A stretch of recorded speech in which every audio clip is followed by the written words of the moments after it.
ओम शांती. आज 6/8/2026 चे सद्गुरुवारचे साकार मुरलीचे महावाक्य. आज बाबांनी महावाक्यांमध्ये मुलांना प्रतिज्ञा करण्यासाठी सांगितलेली आहे, ज्याद्वारे अनेक प्राप्ती होणार आहे. त्याचबरोबर योगी आत्म्यांची निशाणी बाबांनी सांगितलेली आहे. आज बाबांनी युवा अवस्थेमध्ये वानप्रस्थ अवस्था कशाच्या द्वारे बनू शकते याचं रहस्य आज सांगितलेलं आहे. त्याचबरोबर मनमनाभव राहण्याची विधी, योग्य विधी बाबांनी आज सांगितलेली आहे. चला तर मग आजचे महावाक्य ऐकूया. गोड मुलांनो, आपल्या स्वतःशी प्रतिज्ञा करा की आम्हास खूप खूप गोड बनायचे आहे. सुखाची, प्रेमाची दृष्टी ठेवायची आहे. सुखाच्या, प्रेमाच्या दृष्टीनेच पाहायचे आहे. कुणाच्याही नाव आणि रूपामध्ये फसायचे नाही. प्रश्न: योगाची सिद्धी काय आहे? पक्क्या योगीची निशाणी काय आहे? उत्तर: सर्व कर्मेंद्रिय पूर्ण शांत व शीतल असतील, जे खरंच योगी असतील, आणि ही योगाची सिद्धी असेल. कर्मेंद्रिय शांत आणि शीतल होतील. पक्के योगी मुले ते, ज्यांचे कर्मेंद्रिय जरा पण चंचल होत नाहीत. थोडेसेही कुण्या देहधार्यामध्ये दृष्टी जात नाही, डोळे लिप्त होत नाही. बाबांनी सांगितलं, गोड मुलांनो, आता तुम्ही युवा अवस्थेत राहून सुद्धा वानप्रस्थी आहात, वानप्रस्थ अवस्थेमध्ये आहात. आठवण करून दिली बाबांनी आज. तर बाबांनी आज सूक्ष्म योगी मुलांची निशाणी सांगितलेली आहे. आजचं गीत आहे, जाग सजनींनो जागा. ओम शांती. मनात विचार खूप येतात आणि मनात विचार हा चालला पाहिजे की नवीन दुनियेसाठी नव्या गोष्टी आम्ही ऐकत आहोत. नव्या दुनियेमध्ये जाण्याचा प्रयत्न, पुरुषार्थ आपण करत आहोत. नव्या दुनियेचा वारसा घ्यायचा आहे ना. आणि त्यामुळे बाबांनी सांगितलं, भक्तीमध्ये खूप नृत्य करतात, इथे पण नृत्य आहे, पण हे ज्ञान नृत्य आहे आणि हे सहज आहे.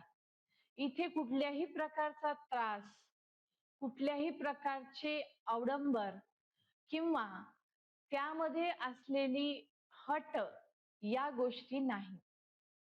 काही मुले बाबांच्या आठवणीमध्येच नापास होतात, कारण ते नाव आणि रूपामध्ये फसतात. बाबांनी आज सांगितलं, नाव आणि रूपात फसण्याची बिमारी खूपच खराब आहे.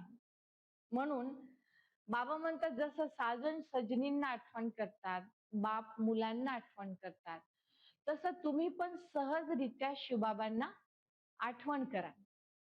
त्यासाठी अन्य कुणाच्याही नाव किंवा रूपामध्ये फसण्याची आवश्यकता नाही. शिवबाबा येऊन आपली आत्म्याची ज्योत जागृत करतात आणि त्यामुळे मनुष्य जेव्हा मरतो ना, किंवा कोणाचा देहांत होतो, तेव्हा खास कर 13 दिवस दिवा तेवत ठेवला जातो आणि तो दिवा विझू नये यासाठी विशेष लक्ष दिलं जातं. तर बाबा सांगतात, ती ज्योत कोणती? ती दिवावातीची ज्योत नाही, तर ती आहे आत्म्याची ज्योत. आणि शिवबाबा जेव्हा संगम युगावर येतात, तेव्हा आत्म्याची ज्योत जागृत करतात. म्हणून ब्रह्म समाजी जे असतात किंवा आर्य समाजी जे असतात, त्यांच्या मंदिरामध्ये ज्योत तेवत ठेवली जाते आणि ती ज्योत कंटिन्युअस सतत तेवत राहण्यासाठी खूप सारं तेल, खूप सारं तूप त्यासाठी वापरतात. बाबा म्हणतात, इथे तर तुम्हाला तेही करण्याची गरज नाही, दिवा वात किंवा तूप टाकण्याची गरज नाही. बाबा सांगतात, इथे आहे आठवणीचं तूप. कोणतं तूप? घृत. कोणतं? आठवणीचं तूप, ज्याद्वारे आत्म्याची ज्योत जागृत राहते. बाबा सांगतात की ही ज्योत सदैव जागृत ठेवण्यासाठी ज्ञानाचं तूप किंवा बाबांच्या आठवणीचं तूप रोज रोज या दिव्यामध्ये, आत्मरूपी ज्योतीमध्ये टाकण्याची आवश्यकता आहे. बाबा पुढे सांगतात, मी भारतातच येतो. गीतेतच श्रीकृष्णाची खूप मंदिरे आहेत आणि गीतेमध्येच भारतामध्ये श्रीकृष्णाचे मंदिर आहेत आणि गीतेमध्येच श्रीकृष्णाचं नाव आहे. बाबा म्हणतात की बाबासारखी प्रिय वस्तू कोणतीच नाही. या बाबा आपल्याला इतकं गोड, इतकं मधुर बनवतात की 21 जन्म आपल्याला दुःख नाही. म्हणून बाबा म्हणतात की शिवबाबा निराकार आहे, अभोक्ता आहे, बेहदचा वरसा देत आहेत, स्वर्गाचा रचयिता आहे, बेहद स्वर्गाचा रचयिता आहे. आणि त्यामुळे बाबांच्या आठवणीने आपल्याला आपले पुण्याचं खातं जमा करायचं आहे. बाबा म्हणतात आज उद्या करता करता काळ नको खायला. काळ म्हणजे अचानक मृत्यू नको यायला. जर मृत्यू अचानक आला आणि आपलं उद्या करू असं म्हणून जर वेळ गेला तर अंतिम समयाला पश्चाताप करावा लागेल. म्हणून बाबा म्हणतात वेळ थोडा आहे तोपर्यंतच वारसा हक्क घेऊन टाका. पण बाबा म्हणतात इथे जोपर्यंत आहेत ना तोपर्यंत खूप चांगल्या पद्धतीने लक्षात राहतं की मला बाबाकडून वारसा हक्क घ्यायचा आहे. बाबा निराकार आहे, अभोक्ता आहे, लक्षात राहतं. बेहद स्वर्गाचा रचयिता आहे. पण बाबा म्हणले बाहेर गेलं की मुले विसरून जातात. म्हणून बाबा म्हणतात की कर्म करताना सुद्धा बाबांची आठवण सदैव असायला हवी. ही पण गोष्ट बुद्धीमध्ये ठेवायची आहे की बाबा कल्याणकारी आहे. बाबा सर्वांचं कल्याण करण्यासाठी आलेले आहे आणि बाबांनी श्रीमत दिलेली आहे की पवित्रता मुख्य आहे. ही जी पवित्रतेची धारणा आहे ते शिवबाबांनी सांगितलेली आहे, कल्याणकारी पित्यानी सांगितलेली आहे. ही गोष्ट आपल्याला नक्कीच पक्क लक्षात ठेवायची आहे. बाबा म्हणतात जितकी जास्त तुम्ही आठवण करणार तितके इंद्रिय आपोआप शांत होणार, कर्मेंद्रियांची चंचलता आपोआपच संपणार आहे. योगात अवस्था चांगली जर झाली तर असा अनुभव होतो की आम्ही युवा अवस्थेत असून वानप्रस्थी आहोत. म्हणजे युवा अवस्थेत जी चंचलता असते, इंद्रियांचे आकर्षण असते, ते आकर्षण आपोआपच संपून जाईल जेव्हा योगाची अवस्था चांगली होईल. पुढे बाबांनी सांगितलं की स्वभाव गोड बनवा, अर्थात दृष्टी गोड, वाणी गोड आणि आपसामध्ये व्यवहारही गोड, म्हणजे कुणालाही दुःख द्यायचे नाही. कारण बाबाच प्रेमाचे सागर आहेत. सर्वांशी प्रेमाची दृष्टी, प्रेमाची वृत्ती आपल्याला ठेवायची आहे. कारण बाबा सांगतात दुःख जर दिले तर दुःखी होऊन मरावं लागेल, दुःख भोगावं लागेल. बाबा म्हणतात मी रूप बसंत आहे तर माझे मुलं सुद्धा रूप बसंतच पाहिजे. मी ज्ञानाचा सागर आहे, ज्ञान रत्नांचं दान करत आहे. तर बाबा म्हणतात मुलांनी सुद्धा ज्ञानाला धारण करायचं आहे. आपली झोळी, बुद्धिरूपी झोळी भरून घ्यायची आहे. भक्त लोक तर शंकराच्या समोर जाऊन म्हणतात की भर दो झोली प्रभू, ईश्वरा झोळी भरा. शंकराला भोळा भंडारी म्हणतात आणि त्यांच्या समोर जाऊन आपली झोळी भरतोय असा अनुभव करतात. तर बाबा म्हणतात की त्यांना माहीतच नाही की शंकर नव्हे तर शिव आहेत झोळी भरणारे. पुढे बाबांनी सांगितलं जितकं ज्ञानाला धारण करणार, करविणार, तेच उच्च पद प्राप्त करणार, श्रेष्ठ पद प्राप्त करणार. ज्ञान धारण करणे आणि दुसऱ्यांना करविणे. बाबांनी आज दादी गुलजार यांना विशेष आठवण केलं आणि महावाक्यांमध्ये बाबांनी स्पष्ट सांगितलं की दादी गुलजार किती गोड आहेत, गोड समजावून सांगतात आणि त्या सर्वांच्या प्रियही आहेत.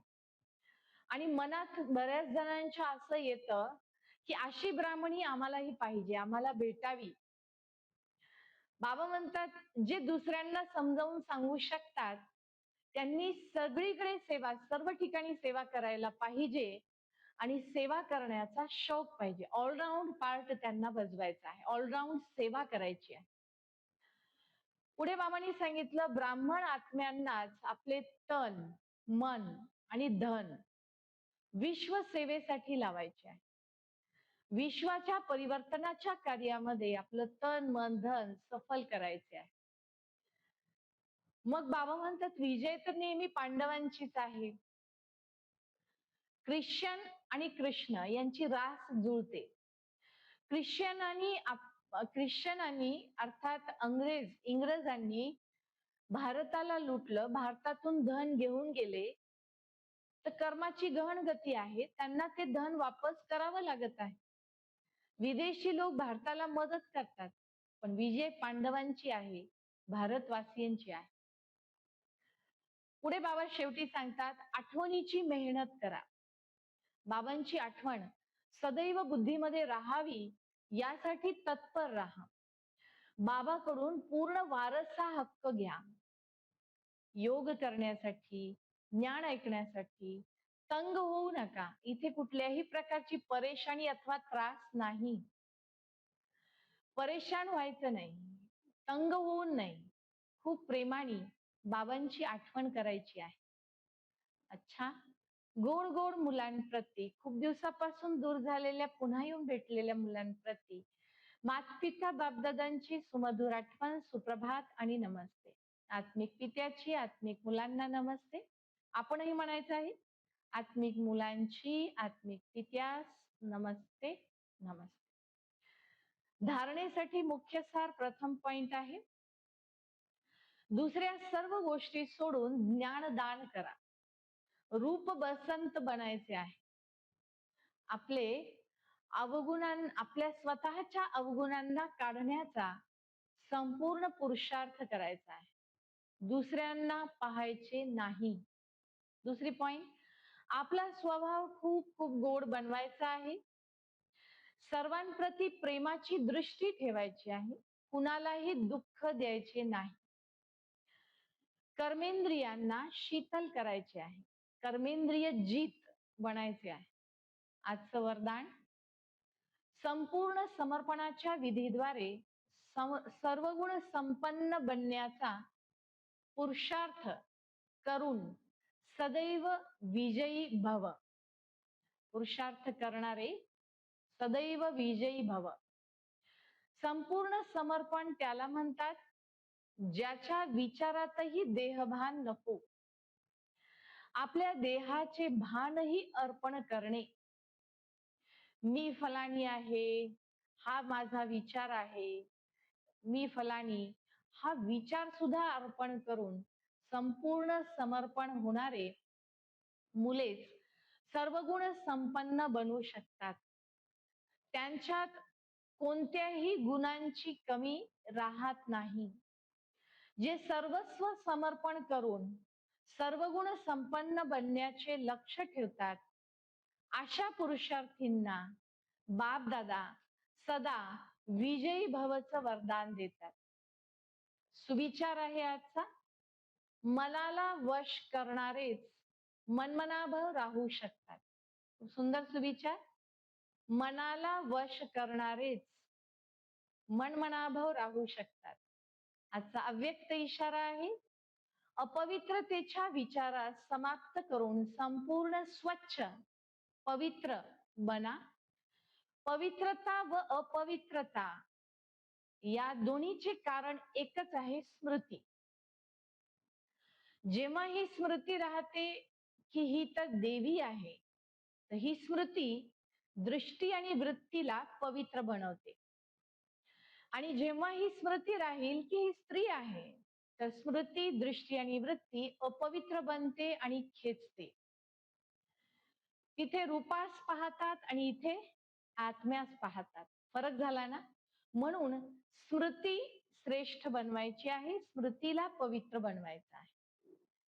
तर या सर्व गोष्टींचं विस्तृत विश्लेषण आज बाबांनी महावाक्यांमध्ये केलेलं आहे. याचा नक्कीच आपण अभ्यास करूया, स्मृतीला ठीक करूया आणि योगाद्वारे बाबांच्या समोर प्रतिज्ञा करूया की मला गोड बनायचं आहे, कर्मेंद्रियांवरती विजय प्राप्त करायचा आहे. ओम शांती.